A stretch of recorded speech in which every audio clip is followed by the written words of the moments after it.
గడిచిన పునరుద్ధాన దినం నుంచి పునరుద్ధాన దినం వరకు దేవుడు మనందరినీ కూడా తన రెక్కల చాటును దాచి భద్రపరిచి ఈ విధంగా ఆయన సన్నిధిలో నిలవబెట్టినందుకు ప్రభు నామాన్ని ఘనపరుస్తూ చేరవలసిన మీ అందరికీ యేసుక్రీస్తు నామములో వందనాలు. అందరికీ వందనాలండి. దేవునికి స్తోత్రం. హల్లెలూయా. ఈరోజు ఒక ప్రత్యేకత ఉంది. ఏంటో తెలుసా? మదర్స్ డే, ఫాదర్స్ డే లాగా ఈరోజు కూడా పాస్టర్స్ డే, సేవకుల దినోత్సవం అట. దేవునికి స్తోత్రం. హల్లెలూయా, హల్లెలూయా. చెప్పండి, ఈరోజు ఏ రోజు? పాస్టర్స్ డే, అంటే సేవకుల యొక్క దినం. దేవునికి స్తోత్రం. ఏ దినం? దేవునికి స్తోత్రం. హల్లెలూయా, దేవునికి స్తోత్రం. ఈరోజు కొద్ది నిమిషాలు దేవుడి మాటలను జ్ఞాపకం చేసుకుందాం. పరిశుద్ధ గ్రంథం నుంచి ఇర్మియా పుస్తకము 3వ అధ్యాయము, ఇర్మియా పుస్తకము 3వ అధ్యాయము 15వ వాక్యాన్ని చదువుకుందాం.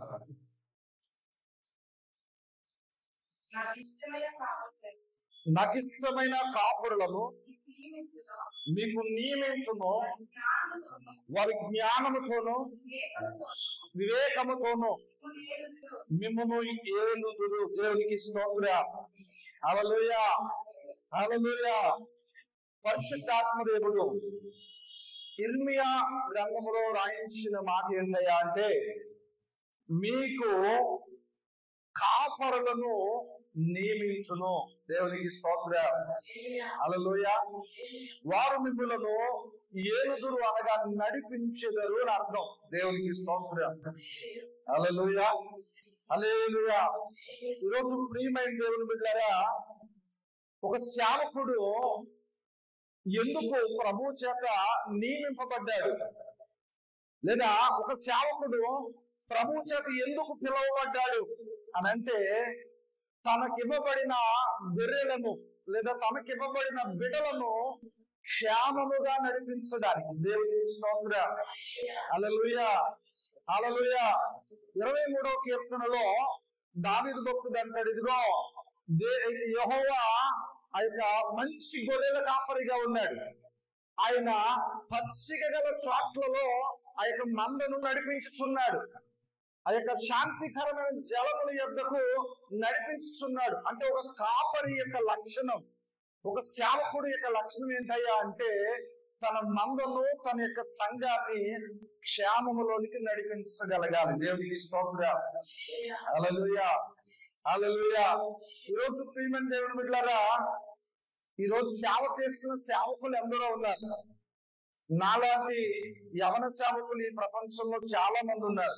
ఈరోజు నేను అంటాను, మైకు పట్టుకుని వాక్యం చెప్పుకున్న ఇంత స్వేచ్ఛ, ఈరోజు వాక్యం చెప్పడానికి ఇంత స్వేచ్ఛ లేదా వాక్శక్తి దేవుడు ఇచ్చాడు అని అంటే, ఇది కేవలము నా యవనస్తులుగా ఉన్న వాక్శక్తిని బట్టో, చదువుకున్న థియాలజీని బట్టో కాదండి. ఈ సేవ కొరకే కాదు, మన ప్రపంచంలో ఉన్న ప్రతి క్రైస్తవ సంఘము కొరకు కన్నీరు కార్చిన సేవకులు త్యాగం ఎంతో ఉన్నది. దేవునికి స్తోత్రం. హల్లెలూయా, హల్లెలూయా. ఈరోజు ప్రియమైన దేవుని బిడ్డలారా, మనం పైకి చూపిస్తున్నది సేవ అంటే 4 గోడల మధ్యలో జరిగేది ఒకటే సేవ కాదు. ఏంటండి? 4 గోడల మధ్య జరిగేది అంటే ఆరాధన అనేది ఒకటి సేవ కాదు. దేవుని వాక్యం ఏం తెలియపరుస్తుంది అంటే, సేవ అనగా పరిచారకుడిగా ఉండాలి. దేవునికి స్తోత్రం. సేవకుడు అనగా ఏంటి? సేవ చేసేవాడు. ఇటు సేవ దేవునికి సేవ చేయాలా, దేవుడు అప్పగించిన గొర్రెలకు కూడా సేవ చేసేవాడే సేవకుడు. దేవునికి స్తోత్రం చేద్దామా? హల్లెలూయా, హల్లెలూయా. ఈ ప్రస్తుత దినాలలో సేవకుడు ఎలా ఉన్నాడు అంటే, సేవ చేయించుకునేవాడిగా కనబడుతున్నాడు.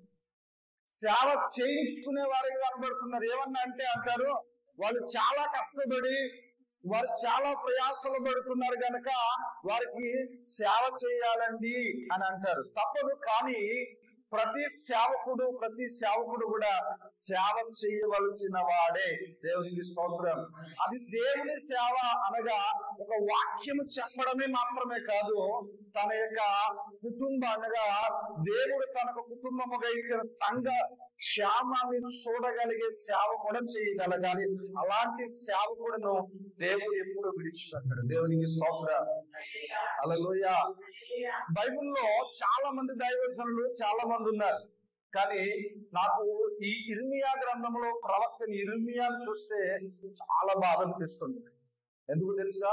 ఈ ఇర్మియా గ్రంథాన్ని చదువుతున్నప్పుడు ఒకానొక దినానైతే ఈ ఇర్మియా గ్రంథం చదువుతున్నప్పుడు ఏడ్చేసేవాడు. ఎందుకనంటే ఇర్మియా అంటాడు అక్కడ మొదట్లో, అయ్యా నేను చిన్నవాడిని కదా, నేను బాలుడను, నన్ను ఇంత గొప్ప జనాల మధ్యలోనికి పంపిస్తున్నావు కదా, నాకు ఏమీ లేదు, మాట్లాడే శక్తి లేదు, నేను బాలుడను అని ఇర్మియా అంటే దేవుడు అంటాడు, నువ్వు బాలుడు అనొద్దు, నువ్వు చిన్నవాడివి అనొద్దు అని చెప్పి దేవుడు ధైర్యపరిచి తన నోటిని, ఇర్మియా నోటిని తన చేతితో ముట్టి, అక్కడ దైవజనుడు చెబుతున్న మాట చూడండి, కింద 8వ వాక్యం చదువుకుందాం. అప్పుడు యెహోవా చేయి చాపి నా నోరు ముట్టి ఇలాగ సెలవించెను, ఇదిగో నీ నోట నా మాట ఉంచి ఉన్నాను, పెళ్ళగించుటకును నశింప చేయుటకును పడద్రోయుటకును కట్టుటకును నేను ఈ దినమున జనముల మీద రాజ్యము నిన్ను నియమించి ఉన్నాను. దేవునికి స్తోత్రం. హల్లెలూయా.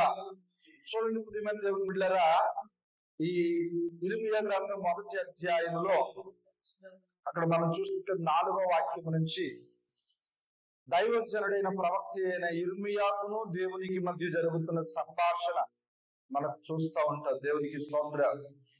దేవుడు ఇర్మియాను తల్లి గర్భములో ఉన్నప్పుడే రూపొందించబడక ముందే పిలుచుకున్నాడు.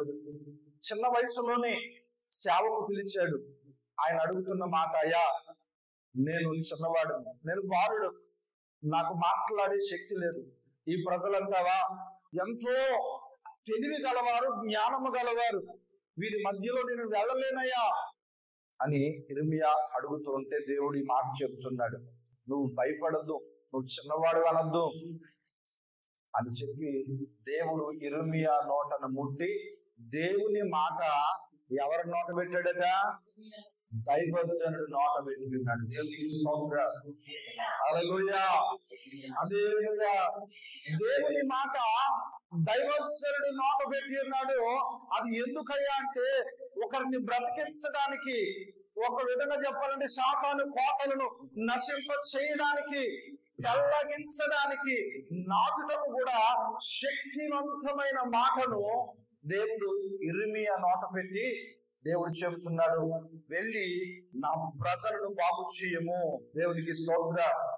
నా ప్రజలను బాగు చేయము, క్షేమలోనికి, క్షేమాభివృద్ధిలోకి నడిపించుము అని చెప్పి దేవుడు దైవజనుడైన ఇర్మియాను తన ప్రజల్లోనికి నడిపించాడు. దేవునికి స్తోత్రం. హల్లెలూయా. హల్లెలూయా. ఈరోజు ఒక మాట చెబుతాను ప్రియమైన దేవుని బిడ్డ, బైబిల్లో చాలా మంది ప్రవక్తలు ఉన్నారు. కానీ వారు పడిన కష్టము, వారు పడిన లేదా శ్రమ వేరుగా ఉంటది. ఈ ఇర్మియా యొక్క బాధ లేదా ఇర్మియా యొక్క ఆ యొక్క ఏంటంటే శ్రమ వేరుగా ఉంటది. ఎందుకు చెప్పనా? ఈయన చాలా ప్రార్థన చేసేవాడు. ఈయన ప్రార్థన ఎలాంటిదయ్యా అంటే పట్టు విడవని ప్రార్థన. అలాంటి ప్రార్థన చేస్తున్నా దేవుడు కొన్నిసార్లట ఆ ప్రార్థనకు జవాబు అనేది వారి యొక్క బిడల జీవితాలు ఇచ్చేవాడు కాదు. ఎవరికి అంటే విశ్వాసుల కొరకు ఎంతో ప్రార్థన చేస్తున్నాడు, ఎంతో కన్నీరు గారుస్తున్నాడు. వారి క్షేమము కొరకు, వారి విడుదల కొరకు ప్రార్థన చేస్తూ ఉంటే వారి జీవితాల్లో ఎలాంటి విడుదల కలగకపోగా ఇప్పుడు సంఘానికి వస్తున్న సేవకులు, సంఘానికి వస్తున్న విశ్వాసులు లేదా ఆ ప్రజలందరూ ఇర్మియా మీద తిరుగుబాటు చేస్తున్నారు. ఏమనంటే, ఇదిగో నువ్వు అబద్ధ ప్రవక్తవి, నువ్వు అబద్ధ ప్రవక్తవి, నువ్వు ప్రవచించిన ఏ ప్రవచనం మా జీవితాల్లో ఇంకా నెరవేరలేదు అని ప్రజలు ఇర్మియాని అంటూ ఉంటే, ఇర్మియా కన్నీరు కార్చి ప్రభు సన్నిధిలో ఏడ్చిన ఆ సంగతి చదువుతున్న ప్రతిసారి నిజమైన ప్రేమికులారా కన్నీళ్లు వస్తూ ఉండేవి. దేవునికి స్తోత్రం. హల్లెలూయా. అంత కన్నీరు కార్చాడు, అంత ప్రయాసపడ్డాడు. తన కొరకు కాదు, తనకు కొరకు కాదు, తనకు అప్పగించిన ప్రజల కొరకు, తనకు గొర్రెలుగా అప్పగించిన ప్రజల కొరకు ఇర్మియా కన్నీరు కారుస్తూ అనేక మార్లు చెలసాల పాలైపోయినప్పుడు కూడా ఏ రోజు అయ్యా నా శరీరము, నా ఆరోగ్యము, నా పరిస్థితి ఇదేని కూడా ఎప్పుడు ప్రభు దగ్గర కన్నీరు కార్చలేదు. కానీ తనకు అప్పచెప్పబడిన గొర్రెల లేదా బిడ్డల క్షేమము కొరకే ఇర్మియా కన్నీరు కార్చి ప్రార్థన చేసి ఏడుస్తుండేవాడు. దేవునికి స్తోత్రం. హల్లెలూయా, హల్లెలూయా. ఈరోజు ప్రియమైన దేవుని బిడ్డలారా, చాలా మంది సేవ అనగానే 4 గోడల మధ్యలో మైక్ పట్టుకుని వాక్యం చెబితే ఆ వాక్యం విని విశ్వాసులు నడుస్తారు అని చాలా మంది పొరపడుతున్నారు. దేవునికి స్తోత్రం. ఈరోజు వాక్యం చెప్పేస్తే వాక్యానుసారంగా నడిచేస్తారు అని అనుకుంటున్నారు. కాదు కాదు, అది మన క్రియారూపకంగా మన జీవితంలో ఉంటేనే మనల్ని మాదిరికరంగా వారు అనుసరిస్తారు. దేవునికి స్తోత్రం. ఏదో మల్ల బుద్ధి వాక్యం చెప్పేసి తర్వాత వెళ్ళిపోయి నాకు నచ్చినట్టుగా నేను బ్రతికితే దానికి సేవకుడైన అర్థము కాదు. సేవకుడైన ఒక అర్థానికి నేను పనికిరాను. అదే సేవకుడు అనేది ఏదైతే బల్లబుద్ధి వాక్యం చెప్పానో, ఏదైతే ప్రకటించానో దాని మాట ప్రకారంగా నా జీవితం ఉన్నప్పుడు అది సేవకుడు అవుతాడు. దేవునికి స్తోత్రం. హల్లెలూయా. బైబిల్ గ్రంథంలో చాలా మంది ప్రవక్తలు ఉన్నారు, కానీ ఈ ఇర్మియా ప్రవక్త ఎందుకు అంతగా నన్ను ఇన్స్పైర్ ఆ యొక్క ప్రభావితం చేశాడయ్యా అంటే, తన చిన్ననాటి నుంచి ఏడుస్తూనే ఉన్నాడు. ఆఖరికి చనిపోయేటప్పుడు కూడా తన బ్రతుకు దినముల అంత్య దినాలలో కూడా ఏడుస్తూనే చనిపోయాడు. ఎవరి కొరకు? తన తల్లిదండ్రుల కొరకో లేదా తన కుటుంబీకుల కొరకో కాదు, నశించిపోతున్న ప్రతి ఒక్క ఆత్మ కొరకు ఏడుస్తూ ఏడుస్తూ కన్నీరు కార్చి చనిపోయాడు. దేవునికి స్తోత్రం. నిజం చెప్తున్నాను ప్రియమైన దేవుని బిడ్డలారా, అలాంటి గొప్ప సేవకుడు, అలాంటి గొప్ప సేవకులు మన దినాల్లో కూడా ఉన్నారు. అలాంటి గొప్ప సేవకులు ఉన్నారు. దేవునికి స్తోత్రం. హల్లెలూయా. నిజానికి ఈ రోజు భారతదేశంలో మనం ఎంత స్వేచ్ఛగా దేవుని ఆరాధన చేసుకుంటున్నాం, ఎంత స్వేచ్ఛగా బైబిల్ చదువుతున్నాం. చదవగలిగే ఈ బైబిల్ మన చేతికి వచ్చింది అంటే ఒక దైవజనుడు, ఒక మిషనరీ తన ప్రాణమును సైతము లెక్క చేయకుండా తన కుటుంబాన్ని సైతము త్యాగము చేస్తే తప్ప ఈ రోజు ఈ బైబిల్ మన చేతికి రాలేదు. ఆయన ఎవరో కాదండి, విలియం కేరీ అనే ఒక దైవజనుడు. ఎందుకంటే ఈరోజు సేవకుల యొక్క దినోత్సవం కనుక మనం ఈరోజు అలాంటి సేవకులు చేసిన త్యాగాన్ని జ్ఞాపకం చేసుకోవడం మనకు ఆశీర్వాదకరం. దేవునికి స్తోత్రం. హల్లెలూయా. ఈరోజు ఈ సేవ ఎంత సక్రమంగా జరుగుతుందంటే నేను అనుకుంటాను నా ప్రార్థన లేకపోతే నా గొప్పతనం నా వాక్శక్తిని బట్టే అనుకుంటున్నాను, కానీ చాలా మంది అనుకుంటున్నారు కానీ ఇది నా ప్రార్థన నా వాక్శక్తో కాదు. ఇలాంటి సేవ కొరకు త్యాగం చేసిన దైవజనులు ఎందరో ఈ భూమిలో ప్రాణం విడిచారు. వారి రక్తము, వారి యొక్క త్యాగం ఈ రోజు సేవ అంతకంతకు ఆశీర్వదించబడడానికి గల కారణం. దేవునికి స్తోత్రం. హల్లెలూయా.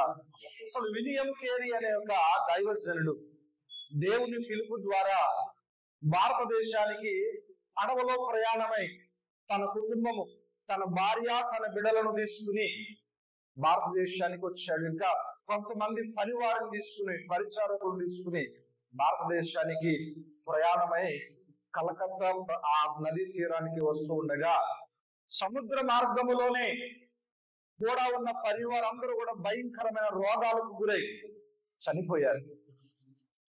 దేవునికి స్తోత్రం. హల్లెలూయా. కూడా వచ్చిన వారందరూ కూడా ఏమైపోయారు? చనిపోయారు.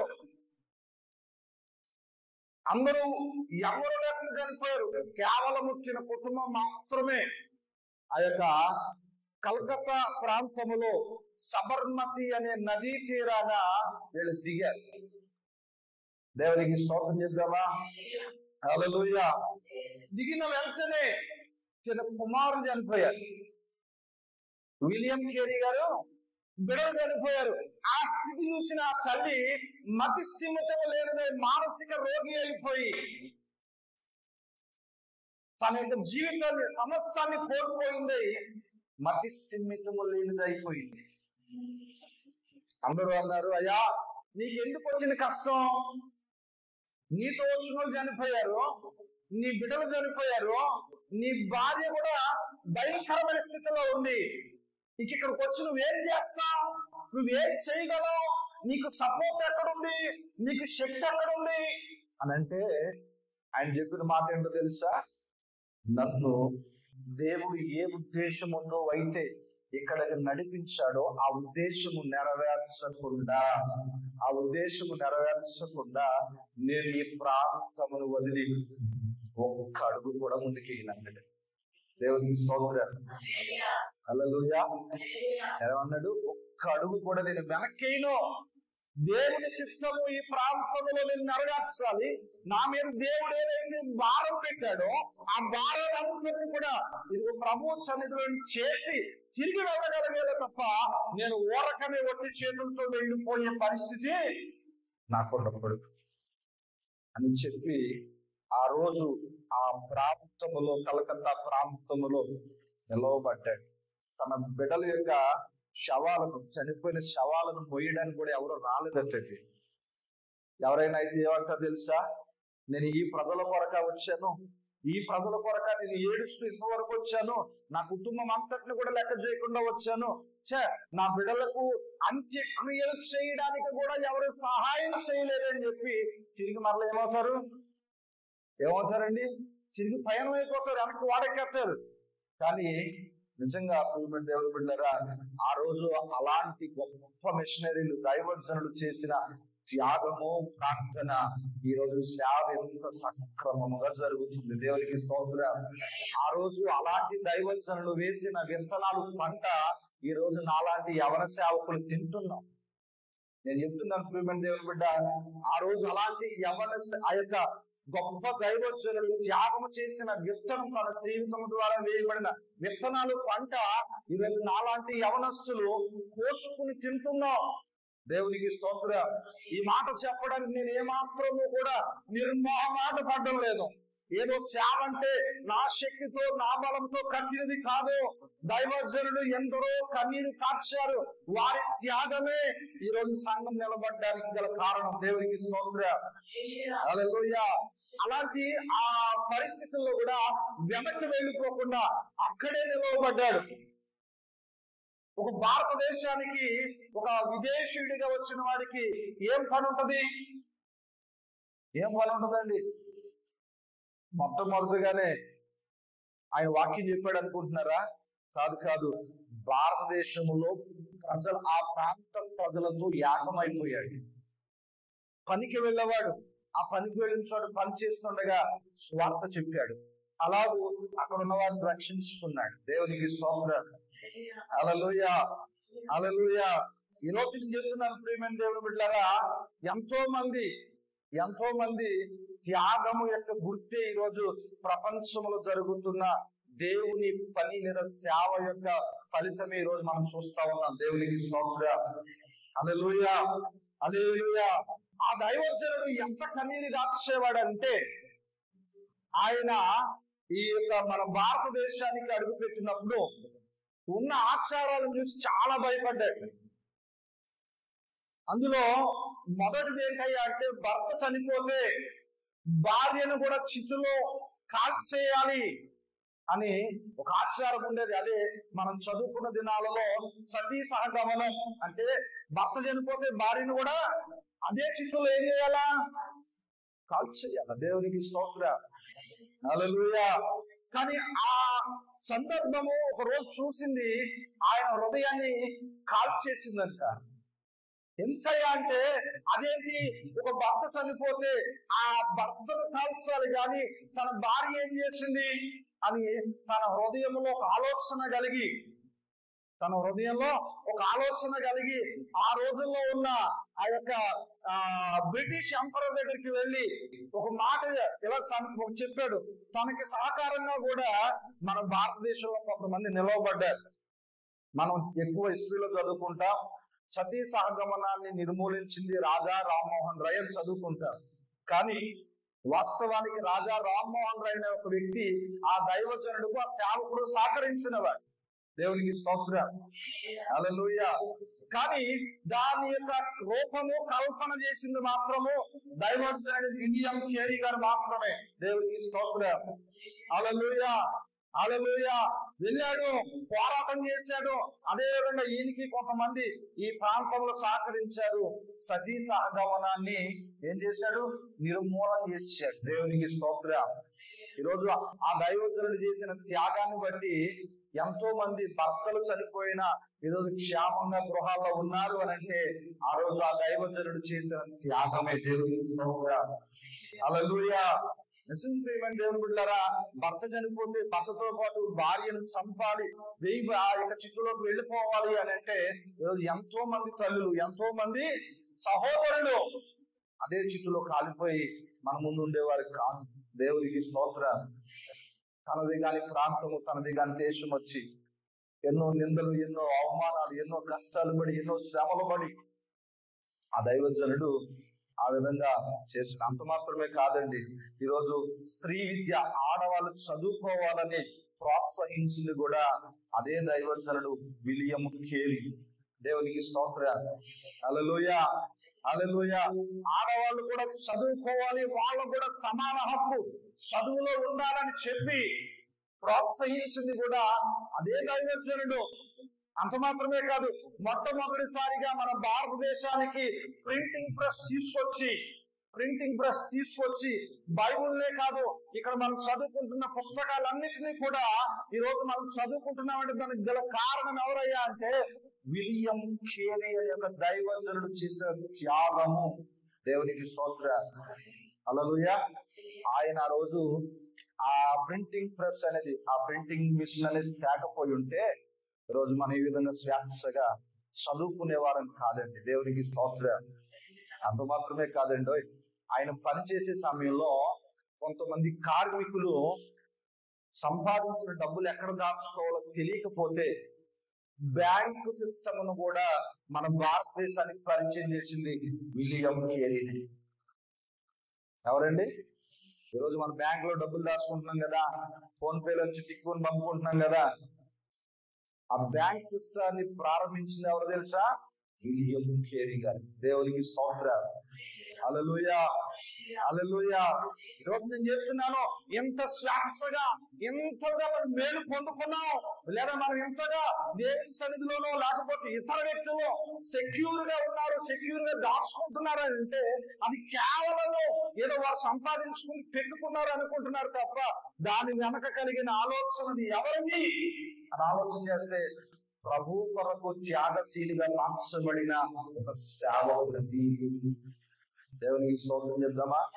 ఒక మాట చెప్తానండి దేవుని బిడ్డలారా, సేవకుడు అని అంటే కేవలం క్రైస్తవులకు మాత్రమే సేవ చేసేవాడు కాదు అమ్మా. సేవకుడు అంటే కేవలం క్రైస్తవులకు మాత్రమే సేవ చేయడం కాదు, యెహోవా అందరికీ ఉపకారి. అవునా? మాట్లాడుతలేదు.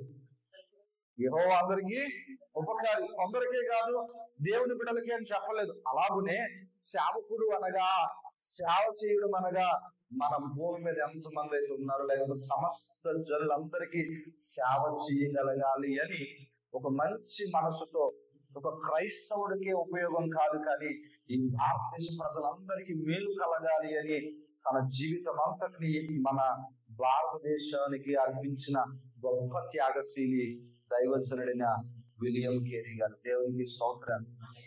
ఆయనే చాలా కాలేజీలు స్థాపించాడు, ఆయనే బ్యాంకులు స్థాపించాడు, ఆయనే మన యొక్క పరిశుద్ధ గ్రంథాన్ని ఈరోజు భారతదేశంలో ఎన్నైతే లాంగ్వేజ్లు ఉన్నాయో ఆ లాంగ్వేజ్లన్నిటిలోనికి మార్చబడడానికి ప్రధాన విత్తనం వేసింది దైవజనుడైన విలియం కేరీ గారు మాత్రమే. దేవునికి స్తోత్రం, హల్లెలూయా, హల్లెలూయా. ఈరోజు మనం ఇంత స్వేచ్ఛగా ఈ మాటలు చదువుకుంటున్నాం, జ్ఞాపకం చేసుకుంటున్నాం అంటే మనం అనుకుంటున్నాం చదువుకున్న జ్ఞానం ఉంది, చదువుకున్నాను. అసలు నువ్వు చదువుకోవడానికి నీ చేతికి వచ్చిన పుస్తకం ఎక్కడి నుంచి వచ్చింది అని నువ్వు ఎప్పుడైనా జ్ఞాపకం చేసుకున్నావా? దేవునికి స్తోత్రం. హల్లెలూయా. నేను చెప్తున్నానండి, ఆయన ఒక క్రైస్తవుడికి మాత్రమే సేవ చేయలేదు, భారతదేశం అంతటికి తన మన భేదము లేకుండా సేవ చేసి తన ఫలితమును ఆశించకుండా దేవుని సన్నిధిలో నిస్వార్థముగా సేవ చేశారు. దేవునికి స్తోత్రం. హల్లెలూయా, హల్లెలూయా. అంత గొప్ప సేవకులు మన భారతదేశానికి రావడం, మన భారతదేశంలో అడుగు పెట్టడం, మన భారతదేశంలో మనందరి కొరకు ప్రార్థించి ప్రయాసపడడం మనందరి అదృష్టం. దేవునికి స్తోత్రం. హల్లెలూయా. వాళ్ళు మాత్రమే కాదండి, వాళ్ళ తర్వాత ఎందరో వచ్చారు, వాళ్ళ తర్వాత చాలా మంది వచ్చారు. దేవునికి స్తోత్రం. హల్లెలూయా. వాళ్ళ తర్వాత చాలా మంది వచ్చారు. వాళ్ళందరూ కూడా ప్రాణాలను సైతము ప్రభు కొరకు అర్పించగలిగారు. ఇలాగ భారతదేశానికి వచ్చిన వారందరూ అంటే ప్రపంచ దేశాలలో ఎన్నో లక్షల కోట్ల మంది సేవకులు సేవల కొరకు ప్రాణాలు సైతం అర్పించిన వారు ఉన్నారు. దేవునికి స్తోత్రం. హల్లెలూయా, హల్లెలూయా. ఈరోజు నేను అంటాను, ఆఫ్రికా అనేది చీకటి ఖండంగా పిలువబడేది. ఒకానొక స్థితి వరకు ఆఫ్రికా, మనం చదువుకునే రోజుల్లో కూడా ఏమని చదువుకునే వాళ్ళం, ఆఫ్రికా అంటేనే చీకటి ఖండం. దేవునికి స్తోత్రం. ఈరోజు చూస్తే ప్రియమైన దేవుని బిడ్డలారా, ఆఫ్రికా ఆ ఖండం అంతటిని కదిలించగలిగిన ఒక సేవకుని యొక్క ప్రార్థన త్యాగం ఉంది. ఆయన పేరేంటో తెలుసా? David Livingstone. ఆయన చనిపోతే తన యొక్క శవాన్ని, ఆ యొక్క బాడీని తీసుకెళ్లిపోతుంటే ప్రజలు వచ్చి గగ్గోలు పెడుతున్నారు. అయ్యా, మా కొరకు కొనుక్కున్న గుండె అది, కనీసం ఆ గుండెను మాకు ఇవ్వండి, ఆ గుండెను మా దగ్గర వదిలేయండి అంటే ప్రయాసపడి బ్రతిమలాడితే ఆ కుటుంబము వచ్చిన వారందరూ కూడా వీళ్ళకు పడిన వీళ్ళ కొరకు ఈయన ఎంతో కష్టపడ్డాడు కదా, వీళ్ళ కొరకే ఈయన గుండె ఎప్పుడు కొట్టుకుంది కదా అని చెప్పి ఆ గుండెను ఇప్పటికీ ఆఫ్రికా ఖండములో ఉంచారు. దేవునికి స్తోత్రం. చూడండి ఆయన ఎంత త్యాగం చేశాడో. అంత మాత్రమే కాదు, ఈరోజు సేవకుడు, నేను చెప్తున్నాను ప్రియమైన దేవుని బిడ్డ, సేవకుడు అంటే చాలా మందికి లోకువ. సేవకుడు అంటే చాలా మందికి లోకువ. ఎందుకనో తెలుసా? తన అర్హతను తగ్గించుకుని, తన చదువు అంతా ప్రక్కన పెట్టి, తన కుటుంబ లేకపోతే ఉన్నతంతా ప్రక్కన పెట్టి, ప్రజల మధ్యలో ఏమీ లేనివాడిగా వెళుతున్నాడు కదా, అందుకు సేవకుడు అంటే చాలా మందికి లోకుగా కనపడుతున్నాడు. సేవకుడు దేవుడు సత్యాన్ని, శాంతిని నిరూపించడానికి, స్థాపించడానికి అని చెప్పి నమ్మి సేవకుడు వెళుతూ ఉంటే ఆ సేవకుడిని నానా రకాలుగా ఎన్నో మంది ఎన్నో మాటల చేత గాయపరుస్తూ ఉన్నారు. నేను అంటాను ప్రియమైన దేవుని బిడ్డ, దైవజనుడు లేదా ఒక సేవకుడు అంటే ఒక సాధారణమైన వ్యక్తి కాదు. దేవుని చేత, దేవుని కొరకు, దేవుని కుటుంబముగా పిలువబడే మీ అందరి కొరకు, కాపలా కాయుట కొరకు, ఒక రక్షకుడిగా ఉండట కొరకు, మీకు సేవ చేయట కొరకు, మీ కన్నీటిని తన కన్నీటిగా భావించి మీ కొరకు కన్నీరు కార్చేవాడిగా ఒక దైవజనుని దేవుడు మనందరి కొరకు నిలవబెట్టాడు. దేవునికి స్తోత్రం. హల్లెలూయా, హల్లెలూయా. ఈరోజు ఈ మైక్ పెట్టుకుని వాక్యం చెబుతున్నాను కదా, ఒకానొక స్థితిలో దైవజనుడు అంటే నా చూపులో పురుగులాగా చూసేవాడు, ఏడిపించేవాడిని. పాస్టర్ గారు లేకపోతే పెద్ద పాస్టర్ గారు వస్తూ ఉంటే నేను ఆయన దొరికేవాడిని కాదు. ఒకప్పుడు నేను కూడా సేవకుల పట్ల, క్రైస్తవుల పట్ల తప్పుడు అవగాహన కలిగిన వాడనే. కానీ సేవకుడు కష్టం అంటే ఏంటో, సేవకుడు పడ్డ భారం ఏంటో, సేవకుడు కాల్చిన కన్నీరేంటో, సేవకుడు కన్నీరు వల్ల మార్చబడిన మనుషులేంటో సేవకు వచ్చిన తర్వాత, సేవలో ముందుకు దేవుడు నడిపిస్తున్న తర్వాత, మన ముందు నడిచిన సేవకుడు ఎంత కష్టపడితే ఈరోజు ఎంత శాంతిగా వాక్యాన్ని ప్రకటించగలుగుతున్నాం నాకు అర్థమైంది. అర్థమైన తర్వాత నిజంగా ప్రియమైన దేవుని బిడ్డలారా, వాళ్ళు ఎన్నో కష్టాలు, ఎన్నో బాధలు, కుటుంబంలో లేకపోతే ఎన్నో ఇరుకులు, ఇబ్బందుల్లో కూడా సంఘానికి నవ్వుతూ కనబడుతూనే వెనుక ఎన్నో మాటలు మోసారు, వారికి ఎన్నో కష్టాలను వారు చూశారు. నా మట్టుకు నేను చూసిన సేవకులు, ఎంతో దగ్గరగా చూసిన సేవకులు కూడా ఉన్నారు. వారి కష్టాలు నేను ప్రత్యక్షంగా చూసి, వారి బాధ నేను ప్రత్యక్షంగా చూసి.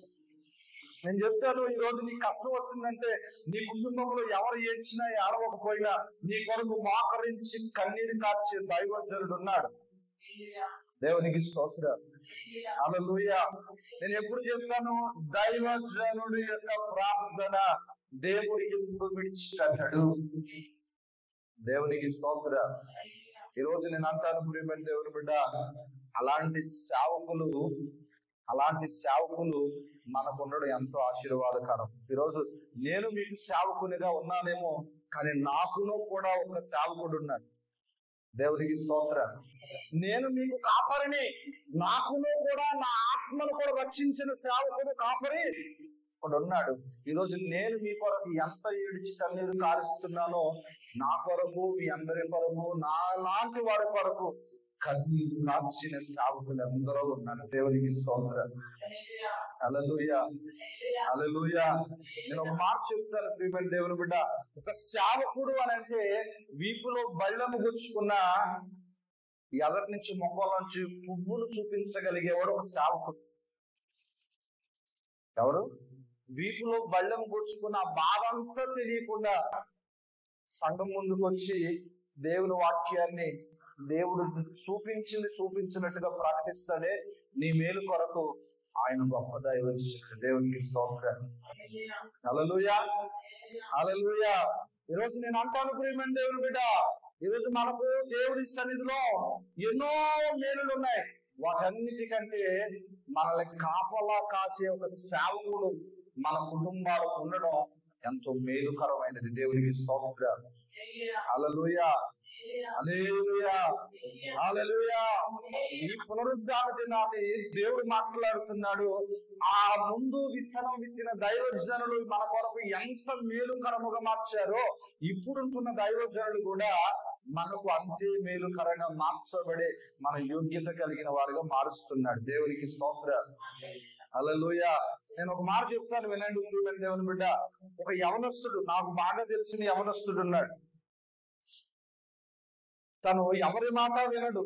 తన తల్లి ప్రార్థన చేసుకునేది, తన తండ్రి ప్రార్థన చేసుకునేది, కానీ తాను మాత్రము ఈ లోక సంబంధమైన ఆశల చేత, కోరికల చేత ఎన్నో ఎన్నో పైకి లేవలేనటువంటి మత్తులోకి దిగిపోయాడు. ఈ యవనస్తుని చూసిన వారందరూ కూడా చాలా మంది ఏమనేవారంటే, వీడు బాగుపడ్డు. ఆఖరికి తల్లిదండ్రులు కూడా నన్నారు.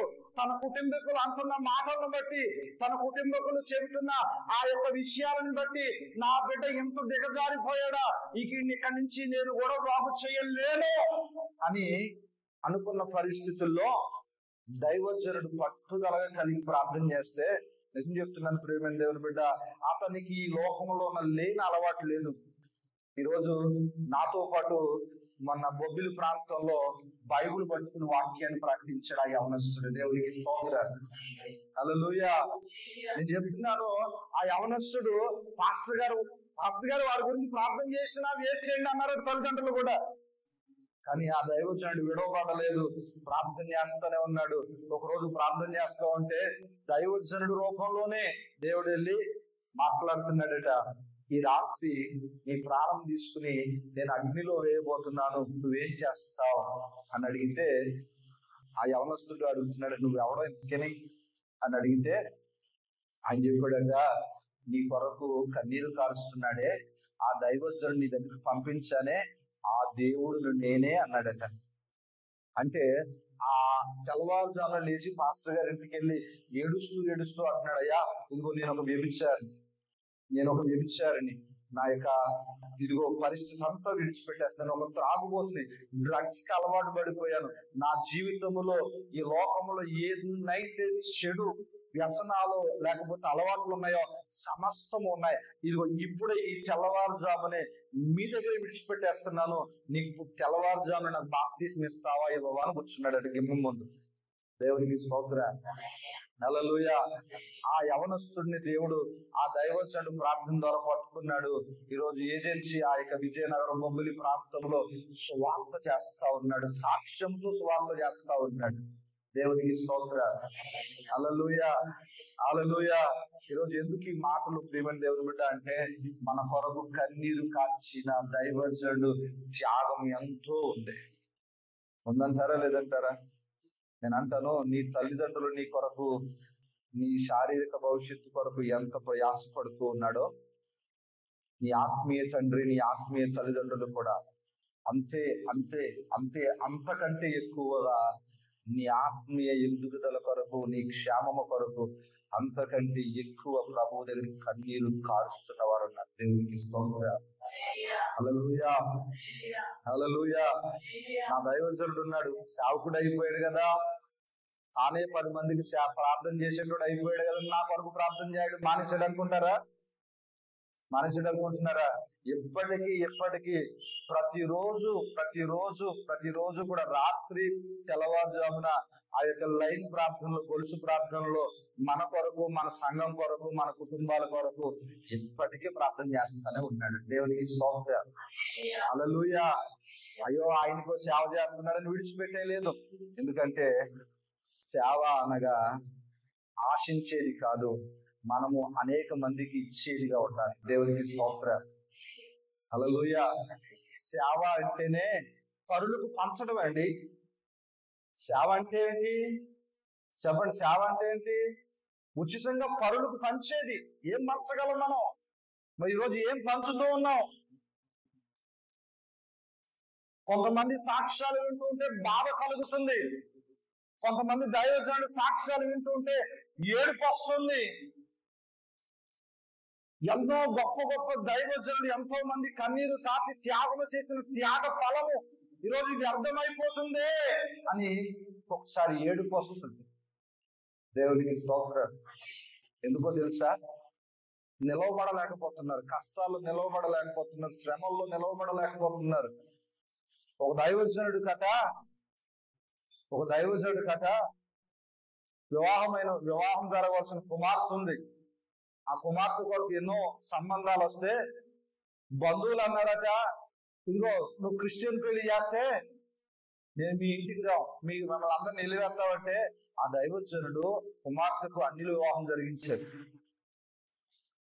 బాధ అనిపిస్తుంది ఇలాంటి సంగతులు, ఇలాంటి పరిస్థితులను చూస్తున్నప్పుడు బాధ అనిపిస్తుంది, ఏడుపు వస్తుంది.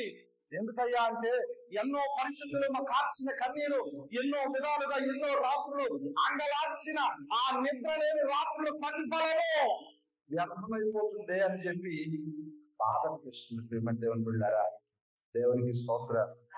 హల్లెలూయా. కాబట్టి ప్రియమైన దేవుని బిడ్డలారా, ఈ పునరుద్ధాన దినాన్ని దేవుడి యొక్క వాక్యము ద్వారా మనందరం కూడా జ్ఞాపకం చేసుకోవాల్సింది ఏంటో తెలుసా? దైవజనుడు కాల్చిన కన్నీరును మనం ఏమాత్రం కూడా మర్చిపోకూడదు. దేవునికి స్తోత్రం.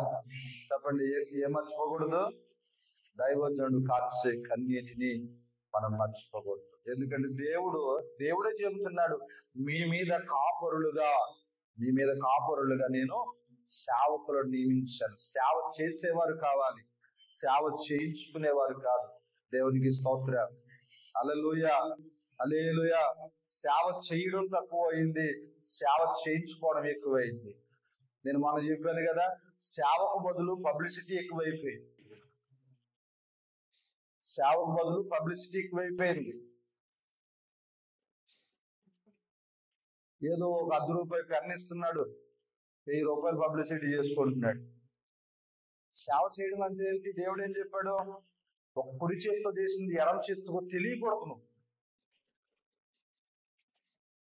అలా చేస్తేనే నీ జీవితంలో దేవుడు ఆశీర్వదిస్తాడు, నీ కుటుంబాన్ని దేవుడు ఆశీర్వదిస్తాడు. దేవునికి స్తోత్రం. హల్లెలూయా, హల్లెలూయా. నిజంగా ప్రియమైన దేవుని బిడ్డలారా, ఏ రోజు విలియం కేరీ అనే వ్యక్తి నేను ఇలాగ చేశానని ఎప్పుడు బయట చెప్పాల. ఆయన చేసింది జ్ఞాపకం చేసుకుంటున్నాం ఈరోజు, చరిత్ర రాయబడింది గనక. దేవునికి స్తోత్రం. హల్లెలూయా. అలాగునే మన ముందున్న దైవజనుడు, మన ఆత్మీయ నాయకుల యొక్క ఆత్మీయ తండ్రి అయిన కృపావరం గారు కానీ, లేదా డేవిడ్ అభిషేకం గారు కానీ, లేకపోతే ఇంకా ఎంతో మంది గొప్ప దైవజనులు ఉన్నారు, ఏసన్న గారు కానీ, ఇంకా చాలా మంది గొప్ప గొప్ప దైవజనులు, దేవదాసయ్య గారు కానీ, వీళ్ళందరూ చేసింది ఎప్పుడు ఎవరికి చెప్పుకోలేదు. దేవునికి స్తోత్రం. వాళ్ళు విత్తారు, వెళ్ళిపోయారు. ఆ పంట ఫలితాన్ని ఈరోజు విశ్వాసులుగా, సేవకులుగా మనం ఏం చేస్తున్నాం, దాన్ని తింటున్నాం అంతే. ఈరోజు చాలా మంది కాళ్ళు ఎగరేసుకుని నేను వాక్యం చెబుతున్నాను 10,000 మందిలో, లేకపోతే కొన్ని వందల మందికి వాక్యాన్ని చెబుతున్నాను, ఈరోజు కొంత 100 మందికి బాప్తిసం ఇచ్చాను, అది కేవలం నా ప్రార్థన, నా క్రెడిటే అంటారు చాలా మంది. కాదు, తప్పు. అలా అనుకున్నావా, నువ్వు మోసపోయావే. నువ్వు బాప్తిసం ఇవ్వడానికైనా, నువ్వు 1000 మందిలో వాడబడడానికైనా, నీవు ఒక ఫలితం, ఒక విత్తనము, ఒక చెట్టులోంచి వచ్చిన పండు మాత్రమే. ఆ చెట్టు రావడానికి విత్తనం వేసిన వాడు గొప్పవాడు. దేవునికి స్తోత్రం. అవును కదండి. ఒక చెట్టులో ఒక ఫలం ఉంది, కొన్ని వందల ఫలాల్లో ఒక ఫలం అంటది, అబ్బో నేనే అందరికీ ఆకలి తీరుస్తున్నాను అని అంటే, ఈ అన్ని పళ్ళు అలాగ అనుకుంటే మరి మీ అందరి కొరకు త్యాగం చేసిన ఆ విత్తనం, మరి ఆ విత్తనం సంగతి ఏంటి? ఆ విత్తనం ఎప్పుడైనా నేను చెప్తుందా, కనబడుతుంది ఎవరికైనా? అలాగే నేను చెప్తున్నాను, ఈరోజు మీకు మనకున్న దైవజనుడు, వారి త్యాగం బయటికి కనిపించదు, వారు చేసే ఆ యొక్క ప్రయాస అనేది బయటికి కనిపించదు, వారి కాల్చే కన్నీరు అనేది బయటికి కనిపించదు. దేవునికి స్తోత్రాలు. అది బయటికి కనిపించకపోయినా అది నుండి నీలో ఒక క్రొత్త చిగురును పుట్టించగలిగి ఒక గొప్ప శక్తివంతమైన ప్రార్థనగా దేవుడిని నడిపిస్తా ఉన్నాడు. దేవునికి స్తోత్రాలు. హల్లెలూయా. గట్టిగా చెప్తాం, దేవునికి స్తోత్రం. హల్లెలూయా, హల్లెలూయా. ఈరోజు ప్రియమైన దేవుని బిడ్డలారా, భూమి మీద మనకు ఇవ్వబడిన పని నిమిత్తం నీవు ఒక సేవకుడివే, మనందరం కూడా పరిచారకులమే. ప్రభు యొక్క పరిచర్యను నమ్మకంగా జరిగించడానికి పిలువబడిన వారమే. దేవునికి స్తోత్రం చెప్దాం. హల్లెలూయా. సేవ అనగా నీ సాక్ష్యాన్ని 10 మందికి పంచగలగాలి, నీ మంచితనాన్ని 10 మందికి పంచగలగాల. నీ దగ్గర 2 ఉంటే ఒకటి ఇమ్మని యేసయ్య చెప్పాడు. నీ దగ్గర 2 వస్త్రాలు ఉంటే ఒక వస్త్రాన్ని నీ దగ్గర ఉంచుకుని 2వ వస్త్రం లేని వాడికి ఇమ్మని ఎవరు చెప్పారు? చెప్పండి. దేవుడే చెప్పాడు. నీ దగ్గర 2 ఉంటే ఒకటి లేని వాడికి ఇవి, అవసరతలో ఉన్న వాడికి ఇవి అని వాక్యమైన దేవుడే మనతో చెప్పాడు. కాబట్టి సేవకుడు అంటే సేవకుడే చేయాలి, సేవ చేయాలని అనుకోవద్దు. మీరు కూడా దేవుని పరిచారకులై ఉన్నారు, దేవుని సేవకులై ఉన్నారు. కనుక మీరు కూడా ఏం చేయాలంటే, అయ్యో దేవుని బిడ్డలకే చేయాలి కదా అని అవసరం లేదు. నువ్వు కూడా ఎవరికన్నా చేయొచ్చు. భూమి మీద ఉన్న ప్రతి ఒక్కరికి ఆయన ఉపకారిగా ఉన్నాడు గనక ఆయన పిల్లలమైన మనము కూడా సమస్తమును ఆయన చొప్పున జరిగిస్తూ మనము కూడా అనేక మందికి ఉపకారముగా ఉండేవారిగా ఉండాలి. దేవునికి స్తోత్రం. హల్లెలూయా, హల్లెలూయా. కాబట్టి నేను అంటాను, ప్రియమైన దేవుని బిడ్డలారా, ఈ మాటలు ముగిస్తూ ఉండగా ఇంతవరకు ఎందరైతే నా దేశం కొరకు గాని, నా ప్రాంతం కొరకు గాని కన్నీరు కార్చి విత్తనం విత్తిన ప్రతి దైవజనుడికి వారి కుటుంబాలకు జ్ఞాపకం చేసుకుంటూ, వారు చేసిన లేదా వారు పడిన ప్రయాస ఏమాత్రం వ్యర్థము కాలేదు అని చెబుతూ, దానికి రుజువు ఫలితము మేమే అని చెబుతూ, వారందరూ చేసిన త్యాగము ముందు ఇంకా విస్తరించి దేవుడు ఫలింప చేయలాగును మనందరం కూడా ప్రార్థన చేద్దాం.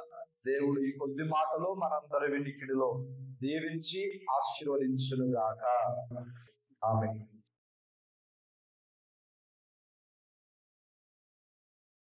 ప్రార్థన చేసుకుందాం.